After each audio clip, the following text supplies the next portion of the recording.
Et je me suis retrouvé en fait dans l'au-delà. Et j'ai vu qu'il y avait une vie après la mort. Voilà, qu'il y a une vie vraiment après la mort. Et j'ai vu des êtres comme toi, comme plein d'autres qui sont là et en train de souffrir. Voilà, j'ai vu justement une jeune femme qui me supplie de la sortir de là, mais je ne pouvais rien faire pour elle. Et elle était dans des souffrances atroces. Et malheureusement, je ne pouvais même pas lui parler.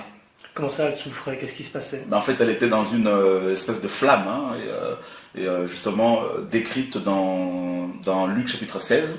Et elle était en souffrance. Et puis elle me disait, voilà, quand j'étais sur terre, j'étais une prêtresse sataniste. Je ne voulais pas pratiquer du vaudou, en fait. Et elle ne voulait pas de Jésus-Christ. Et puis à sa mort, elle s'est retrouvée, indépendamment de sa volonté, dans cet endroit-là. Or, c'est pas ce que Psaume 6.6 me dit. Psaume 6.6 dit quoi? Celui qui meurt n'a plus ton souvenir.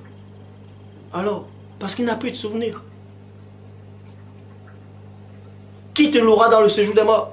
Traduction œcuménique de la Bible. Cache les morts, cache les morts. On ne prononce pas ton nom. Point. Aux enfers, virgule, qui te rend grâce? Qui te rend grâce? Mais personne. Psaume 6.6, Psaume 6.6, traduction Lu seconde 1910. Car celui qui meurt n'a plus ton souvenir. Alors, celui qui meurt n'a plus ton souvenir. Qui te louera dans le séjour des morts? Celui qui meurt n'a plus ton souvenir. J'étais en souffrance et puis elle me disait, voilà, quand j'étais sur terre, j'étais une prêtresse sataniste. Je ne voulais pas pratiquer du vaudou, en fait, et elle ne voulait pas de Jésus-Christ. Dans Psaume 6.6, il est dit, traduction œcuménique de la Bible, car chez les morts, virgule, on ne prononce pas ton nom. Aux enfers, virgule, qui te rend grâce? Point d'interrogation. Le même chapitre, dans la Bible en français courant, il est dit, car dans la mort, on ne peut plus penser à toi, virgule, chez les défunts, on ne peut plus te louer. Chez les défunts, c'est-à-dire en enfer, dans le séjour des morts, on ne peut plus te louer. Parce que là-bas, il n'y a pas de conscience. Est-ce que vous comprenez? Il n'y a pas d'activité. On va donc expliquer cela.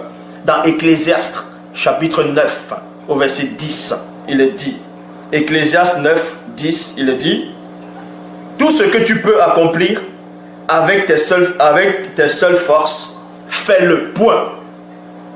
Car dans le monde des morts, car dans le monde des morts, où tu vas aller, virgule, on ne peut plus rien faire. Il y a, virgule.